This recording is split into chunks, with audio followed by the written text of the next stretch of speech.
एक बार की बात है, एक गांव में रूपा नाम की एक लड़की रहती थी जो कि अपने जन्म के समय से अंधी थी। अंधा होने के कारण वो ना तो खेल पाती थी और ना ही उसके दोस्त थे। इस कारण वो अक्सर दुखी रहती थी। एक दिन, माँ, मैं क्या जिंदगी भर ऐसे ही अकेली रहूंगी? क्या मैं कभी आप सब लोगों की तरह दुनिया नहीं देख पाऊंगी? नहीं नहीं बेटी, तू चिंता न कर। तेरे पिताजी रोज शहर जाते हैं और बड़े डॉक्टरों से मिलते हैं।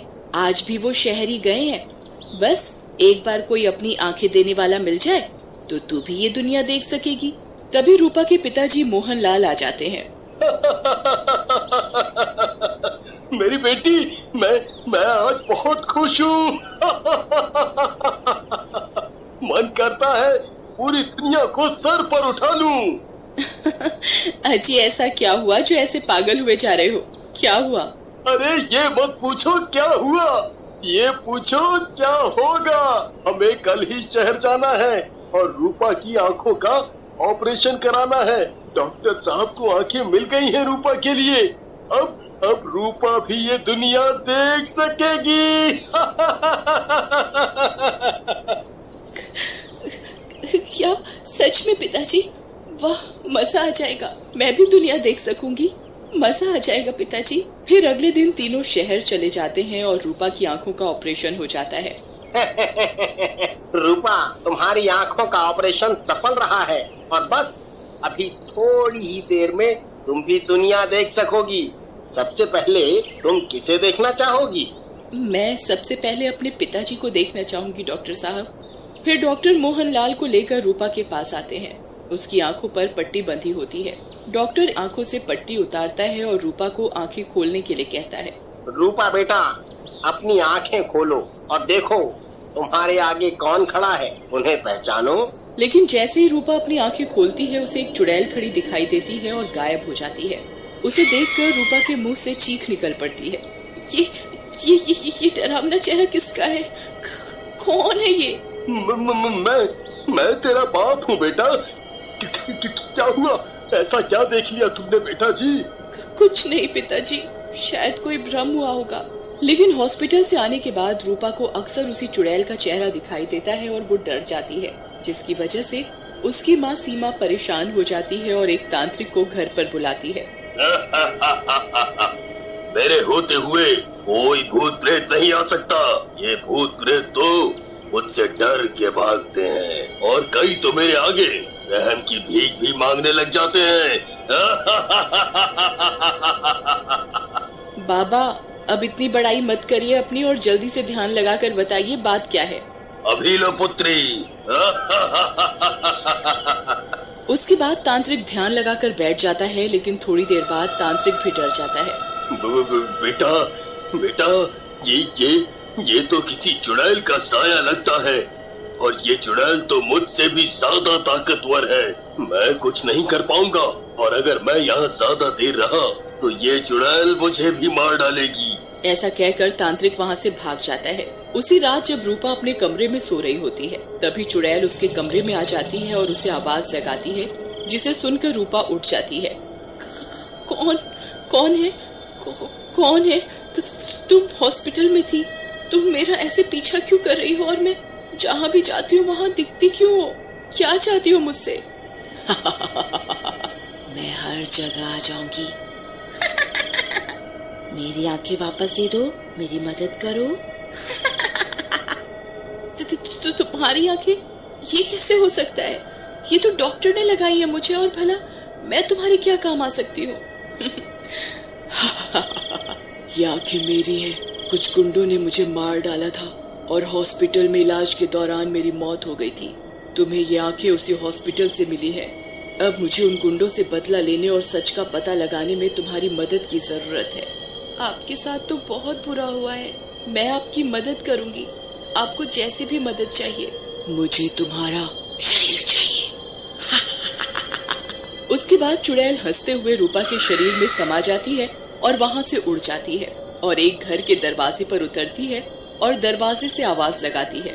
भीमा, ओ भीमा, दरवाजा खोलो, जल्दी से दरवाजा खोलो। लड़की की आवाज सुनकर भीमा बाहर आता है और रूपा को सामने देखकर खुश हो जाता है। लड़की है भीमा, वो भी अकेले।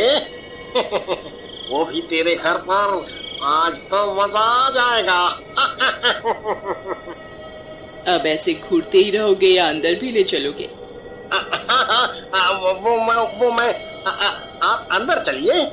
लेकिन जैसे ही चुड़ैल अंदर जाती है वो रूपा के शरीर से बाहर आ जाती है, जिसे देखकर भीमा डर जाता है।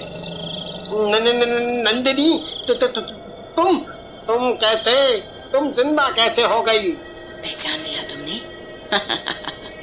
सही बोला तुमने, मैं नंदिनी ही हूँ। चल अब जल्दी से बता, तूने और तेरे उस हकले दोस्त रंगा ने मुझे क्यों मारा? मैं तो तुझे जानती भी नहीं थी।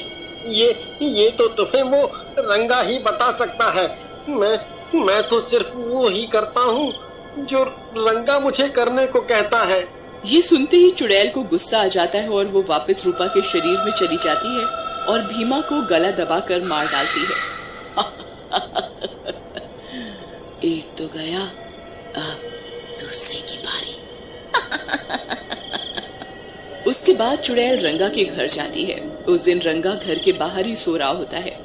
चुड़ैल उसको पैर से उठाकर पटक देती है। रंगा उठ जाता है। कौन है? मेरे तो क्यों पटका? तभी चुड़ैल रूपा के शरीर से निकल के बाहर आ जाती है, जिसे देखकर रंगा डर जाता है। तुम नंदिनी, तुम तो मैंने मार डाला था। मुझे माफ कर दो। अरे तोतले, बोलना बंद कर और बता किसके कहने पर तूने मुझे मारा था। शायद मैं तुझे माफ कर दूं। क्या सच में तुम मुझे माफ कर दोगी? अगर मैं तुम्हें सब सच बता दूं, तुम तो मारने के लिए हमें तुम्हारे पति रवि ने पैसे दिए थे, तो तुम्हें मारना चाहता है। मैं तुझसे उसका ही नाम जानना चाह रही थी। तभी रूपा बोल पड़ती है, चुड़ैल जी, इन लोगों को जिंदा नहीं छोड़ना, ये लोग इंसानियत के दुश्मन हैं। फिर चुड़ैल रूपा के शरीर में प्रवेश करती है और रंगा को उठा लेती है और हवा में लेकर उड़ जाती है और ऊंचाई पर जाकर उसे छोड़ देती है। रंगा नीचे गिरकर मर जाता है। चुड़ैल रूपा के शरीर से बाहर आ जाती है और रोने लग जाती है। इस रवि को मैंने इतना प्यार किया था और अपना सब कुछ इसको दे दिया था, लेकिन फिर भी इसने मेरे साथ ऐसा किया। चुड़ैल जी, इस नास मीटे रवि ने आपके साथ ठीक नहीं किया। आपको पता लगाना चाहिए कि उसने आपकी जान क्यों ली और उससे बदला भी लेना चाहिए। उसके बाद चुड़ैल अपने पति रवि के घर जाती है। रवि अपने घर पर बैठा होता है। उसके साथ एक दूसरी लड़की भी होती है। देखा जानू, अपने प्यार के लिए मैंने अपनी बीवी को मरवा दिया। अब हम दोनों आराम से रहेंगे और उस नंदिनी का सारा पैसा अब अपना है। अब हम ऐश करेंगे। तभी चुड़ैल वहाँ आ जाती है। आराम से तो तब रहोगे जब मैं तुम्हें रहने दूंगी। तुम्हें तो मेरे साथ ही आना पड़ेगा, मेरे प्राणनाथ। और रही ऐश की बात, तो वो तो मैं तुम्हें चुड़ैल लोक में कराऊंगी। नंदिनी, मुझे माफ कर दो। मैं इस लड़की के बहकावे में आ गया था। तुम तो मेरी बीवी हो, मेरी जान। रवि की बात सुनकर लड़की डर जाती है और बोलती है, चुड़ैल जी, मैंने कुछ नहीं किया। ये सब तो इस नासमीटे रवि का किया धरा है। मुझे जाने दो, तुम्हें जो भी करना है करो इस रवि के साथ। मैं तुम्हारी बीवी हूँ नहीं थी, अब तो मैं चुड़ैल हूँ। जिस लड़की के लिए तूने मुझे मारा, वो भी तुझे छोड़ रही है। ऐसा कहकर चुड़ैल रवि की गर्दन पकड़कर उखाड़ देती है और उसके बाद उस लड़की की तरफ बढ़ती है। अपनी तरफ चुड़ैल को आता देख लड़की बहुत डर जाती है। मुझे माफ कर दो, मैं ऐसी गलती कभी नहीं करूंगी। सारी समस्याओं की जड़ तो तू ही है लड़की। तुझे सब कुछ पता होते हुए भी इन दुष्टों का साथ दिया, तुझे भी इसकी सजा मिलेगी। और डर मत, मैं तेरी जान नहीं लूंगी। एक पत्नी सच्चे मन से अपने पति पर अंधा विश्वास करती है। किसी भी पति को ऐसा नहीं करना चाहिए। ऐसा कहकर चुड़ैल लड़की का चेहरा नोच देती है। चेहरा नोचते ही लड़की गिर जाती है और उसका चेहरा खराब हो जाता है। रूपा, तुमने मेरी बहुत मदद की है। ये आंखें तुम ही रखो और इससे सारी दुनिया देखो। जो मैं नहीं देख पाई। इसके बाद चुड़ैल वहाँ से गायब हो जाती है।